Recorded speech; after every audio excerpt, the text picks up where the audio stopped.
Besides that, you have to worry about the power requirements. The, these these also require significant power, and it also has to have a power and cooling infrastructure. Okay, so that's why it's best suited for professional and enterprise environments. There's places within these businesses and enterprises where they've got like a room singled off to where the temperature never rises above like 60 degrees, maybe even cooler. These are the places where stuff like this has to be kept. So just realize that whenever it comes to this kind of stuff. This is the scale that we're talking about when it comes to dealing with those kind of things. So let me see here. Yeah, we've got 45 minutes left, so that means I can keep on going with what I'm doing. Now, after that, what I want to talk about, I want to get into more about game logic.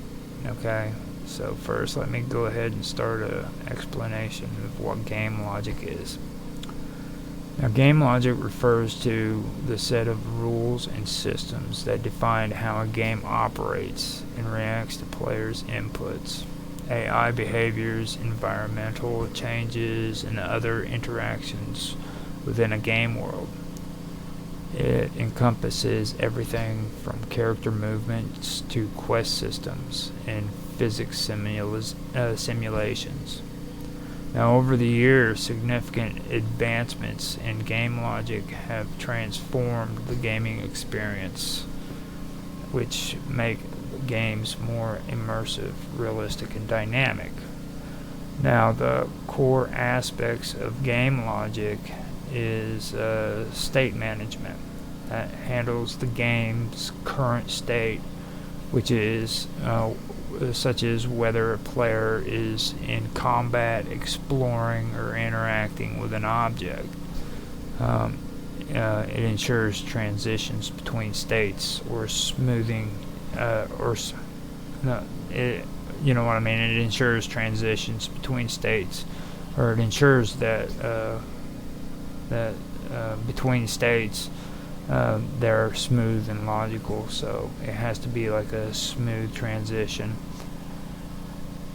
Now, also event handling, which it triggers events in response to players' actions, such as opening a door, completing a quest, or encountering any enemy. Uses systems like event queues to manage multiple simultaneous interactions. Then after that, another part of game logic is AI and NPC behavior. Now, that governs how non-player characters, which is referred to as NPCs, react to the player's actions and the environment. It includes pathfinding, decision making, and dynamic behavior systems. Also, there's physics and collision detection, which ensures objects and characters interact realistically, whether through gravity, momentum, or collisions. And it allows for complex simulations like destructive environments or fluid dynamics.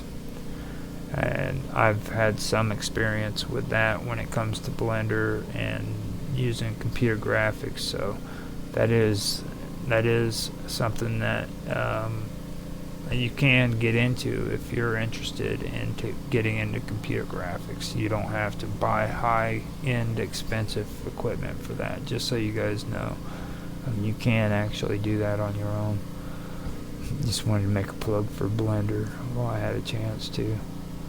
But anyhow, it also deals with game rules and mechanics, which defines the rules of the game, such as scoring systems, win-loss conditions, and player progression.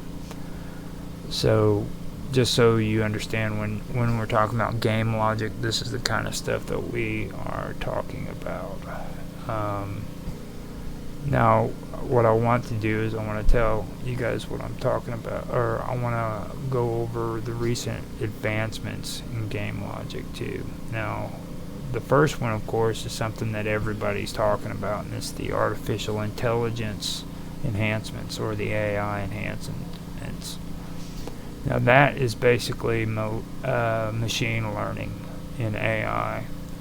AI characters are now capable of learning from player behaviors, adapting their strategies in real time. This is all pertaining to games. This is the new advancements in gaming when it comes to game logic, which has taken place. So you have machine learning in AI, which is AI characters that can now, or they're now capable of learning from player behaviors, from your behaviors, and adapting their strategy to your game behaviors, and they're doing it in real time. So that's one thing they have. And then you have behavior trees and utility systems. That's advanced frameworks for creating dynamic and responsive NPC behaviors. So what they're basically doing is they're remembering what it is that you've done, and they're creating, behavior trees so that they can remember certain things that's happened in the future, and later on when you come back to the NPC will remember that stuff. That's kind of cool. It's kind of creepy at the same time, but it's kind of cool. Now, after that, you have procedural AI, which generates complex, unscripted NPC interactions, and that's for a more organic experience.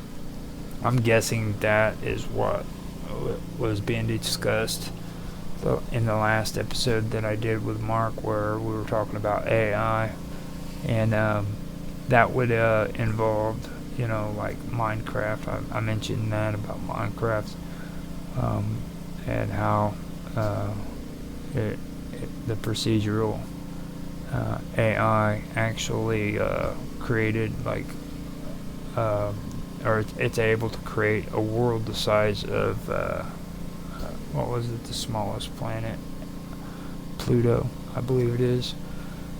So I thought that was kind of cool. I don't know how it is now since Minecraft got bought by Microsoft, but that's the way it used to be back in the day. So now procedural generation,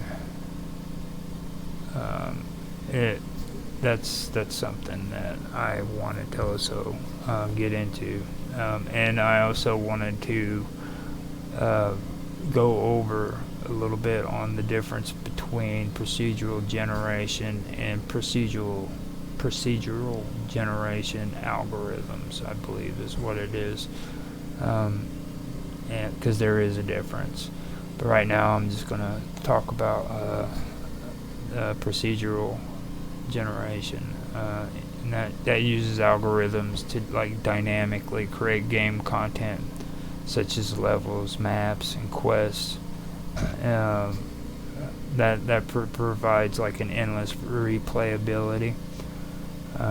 Games like No Man's Sky use procedural logic to generate entire planets and ecosystems, and that's kind of what I was getting into when I was talking about Minecraft. So now you also have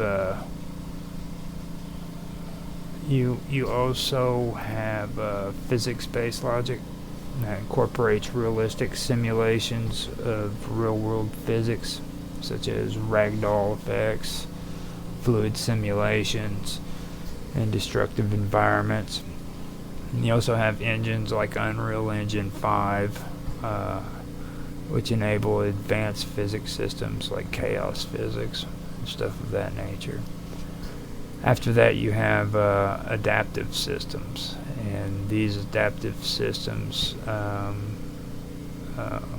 are something that games now feature, or it's where games now feature like logic that adapts to player skill levels, um, dynamically adjusting difficulties, for for an optimized experience. So basically, when you go in and you're just starting the game, you'll be fighting somebody else who just came in and started fighting the game. They're not going to set you up against somebody who's like a level 10 when you're only like level 0 or level 1.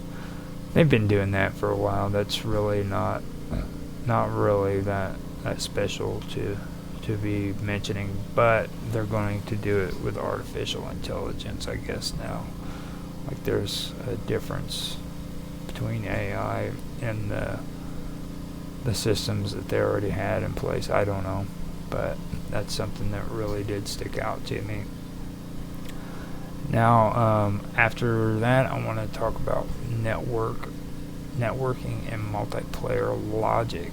Now, this is supposed to be improved netcode, which allows for like seamless multiplayer experiences with minimal latency, syncing game states across multiple players in real time, even in large-scale games like Fortnite or any other MMORPGs. That's something, whenever I was checking everything else out, that really kind of that if it's actually going to improve on this, then that would be cool. You know what I mean? But with the whole game logic thing, advancements in game logic, I think that if they can do better with it than what they've already got, then freaking even more the better. But from what I've heard about all this, this is really taken off. I think that a lot of it, when it comes to multiplayer experiences, I think this could actually be used in a lot more than just gameplay, to be honest with you, if they can pull it off. But I don't know for sure, because I've been trying to get into the